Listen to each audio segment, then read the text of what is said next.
Have you ever wondered how the Sultanates of Delhi grew from obscurity to an expansive empire between the 13th and 15th centuries? Let's embark on a fascinating journey back in time to the dawn of the Sultanates. In the early 13th century, the Mamluk dynasty laid the groundwork for the Delhi Sultanate, marking a significant shift in the political landscape of the Indian subcontinent. This dynasty, also known as the Slave Dynasty, was founded by Qutb-ud-Din Aibak, a former slave who rose through the ranks to become a military commander. His leadership set the stage for a new era, characterized by the growth of a distinct Indo-Islamic culture, which blended the rich traditions of India with the Islamic customs brought by these new rulers. However, the Mamluk dynasty's reign was relatively short-lived, and by the end of the 13th century, power had shifted to the Khilji dynasty. This transition wasn't just a change in leadership, it marked the beginning of an ambitious expansion phase. The Khilji dynasty, under the rule of Alauddin Khilji, sought to extend the Sultanate's reach beyond its initial boundaries. Alauddin Khilji's rule is often associated with military campaigns that extended the Sultanate's control to vast territories, including large parts of central India and the Deccan Plateau. These conquests not only expanded the geographical reach of the Sultanate, but also increased its wealth and influence, making it a significant power in the region. Yet, the expansion was not just about territorial gains. It also involved the assimilation of diverse cultures, languages, and traditions. This led to the flourishing of a unique cultural and societal blend, which significantly contributed to the rich tapestry of Indian history. As the reins of power changed hands, so did the ambitions of the Sultanates, paving the way for an era of expansion. This era of the Delhi Sultanates, marked by the rise and expansion of power, set the stage for the developments that were to follow in the subsequent centuries. The dawn of the Sultanates was not just a beginning. It was a significant milestone in the journey of India's historical evolution. With the Khilji dynasty at the helm, the Sultanates of Delhi began to spread their wings far and wide. This was a period of territorial aggrandizement, where the lust for power and dominance drove the sultans to expand their realm. The Khilji dynasty, particularly under the rule of Alauddin Khilji, was marked by a series of successful military campaigns. Alauddin's ambitious nature led him to extend the boundaries of the Sultanate beyond the Gangetic Plains, pushing southwards into the Deccan Plateau. This was a new chapter in the history of the Sultanate, one that saw the first successful attempt to bring the southern kingdoms under the Sultanate's control. The Tughlaq dynasty continued this expansion policy, spearheaded by Ghiyasuddin Tughlaq and his son, Muhammad bin Tughlaq. Ghiyasuddin focused on consolidating the Sultanate's control over the northern and western regions of the Indian subcontinent, while Muhammad bin Tughlaq, with his unpredictable yet visionary nature, attempted to shift the capital to the Deccan to better manage the expansive empire. But expansion was not just a result of military conquests. The Sultanates also expanded their influence through strategic alliances, often marrying into the ruling families of the regions they sought to control.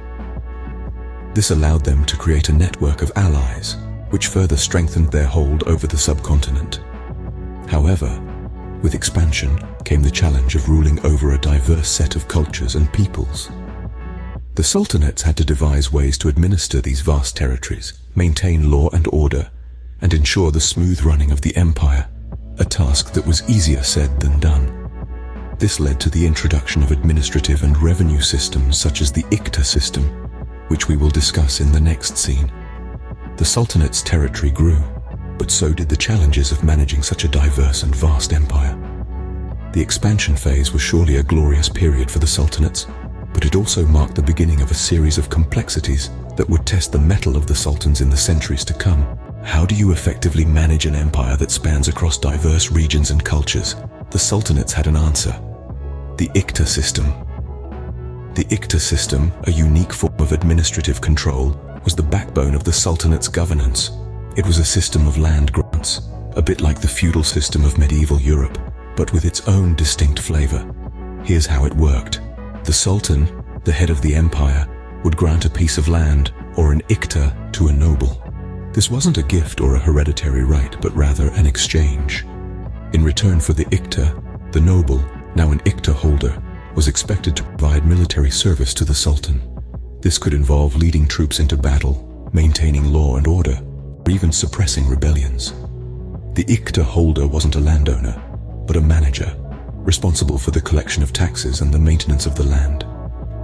This system allowed the Sultanates to efficiently manage their vast and diverse territories. It was a clever solution, balancing the need for local control with the benefits of centralized power. The Sultan could keep an eye on all corners of his empire, without having to personally manage each area. However, this system was not without its challenges.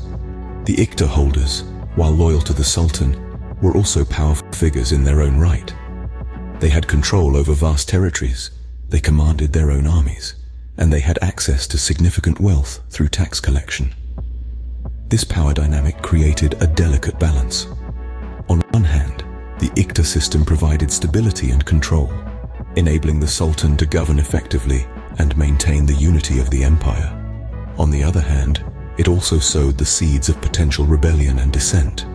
The Iqta holders, if they chose, could use their power to challenge the Sultan, leading to periods of instability and conflict. The Iqta system was a double-edged sword, providing stability and control, yet sowing the seeds of rebellion and dissent among the nobles. While the Sultanates were consolidating their power, they faced a formidable challenge: the Mongol invasions. The Mongols, known for their military prowess and fierce determination, posed a significant threat to the Sultanates. Originating from the steppes of Central Asia, they were a nomadic tribe with a thirst for conquest. The northwestern frontier of the Sultanates, with its vast open plains, presented an attractive target for the Mongol invaders. In the early 13th century, the Mongols began their incursions into the Sultanate territory. Their attacks were relentless, and the Sultanates found themselves constantly on the defensive. The fortifications along the frontier were tested to their limits, as the Mongols launched wave after wave of attacks. However, the Sultanates were not easy prey. Their military was well organized and disciplined, and they had a deep understanding of their terrain. They used this knowledge to their advantage, employing guerrilla warfare tactics to slow down the Mongol advance. The Sultanates also strengthened their fortifications and increased their military presence along the frontier. Despite their best efforts, the Mongol invasions had a profound impact on the Sultanates. The invasions forced them to divert substantial resources towards defense, which slowed their expansion. The constant threat of Mongol invasions also led to an increase in military spending, which put a strain on the Sultanate's economy. Moreover, the Mongol invasions influenced the political dynamics of the Sultanates. The need to defend against a common enemy led to increased unity among the Sultanates. This unity, born out of necessity, played a crucial role in the consolidation of the Sultanates. The Sultanates survived the Mongol onslaught, but the invasions left a lasting impact on the empire. Despite the challenges, the Sultanates managed to maintain their sovereignty and continue their journey towards becoming a powerful empire in the Indian subcontinent. The Sultanates of Delhi, from their humble beginnings to their vast empire, left an indelible mark on the pages of history. Their journey, a saga of ambition, strategy, and endurance, offers us a unique lens to understand the nuances of the medieval world. In the course of their reign, which spanned from the 13th to the 15th century, the Sultanates achieved a significant expansion. They began as a small, nascent power in the heart of Delhi, and over time, their influence spread across the Indian subcontinent. This was no simple feat, for it required not just military prowess, but also diplomatic acumen and a keen understanding of the diverse cultures they encountered. Central to their governance was the Iqta system, a novel administrative approach that enabled them to effectively manage their vast territories. By assigning land grants or Iqtas to their military officers, the Sultanates ensured a steady flow of revenue and a strong, loyal military force. This system, though not without its challenges, was instrumental in the Sultanate's consolidation of power. Yet the Sultanate's narrative is not just one of expansion and consolidation. It is also a tale of resilience. Their northwestern frontier was a constant battlefield, with the relentless Mongol invasions posing a formidable threat. Despite these odds, the Sultanate stood their ground, their fortitude a testament to their enduring legacy. The Sultanates also greatly influenced the cultural and socio-political fabric of the regions they ruled. They fostered a synthesis of cultures, as seen in the fusion of Persian, Turkic, and Indian traditions. Their architectural feats, such as the Qutub Minar and the Tughlaqabad fort, continue to inspire awe and admiration. As we delve into the past, we realize that the Sultanates of Delhi were not just about power and conquest, but a complex interplay of politics, culture, and resilience. Their legacy, etched in stone and ink, continues to shape our understanding of the vibrant tapestry that is India's history.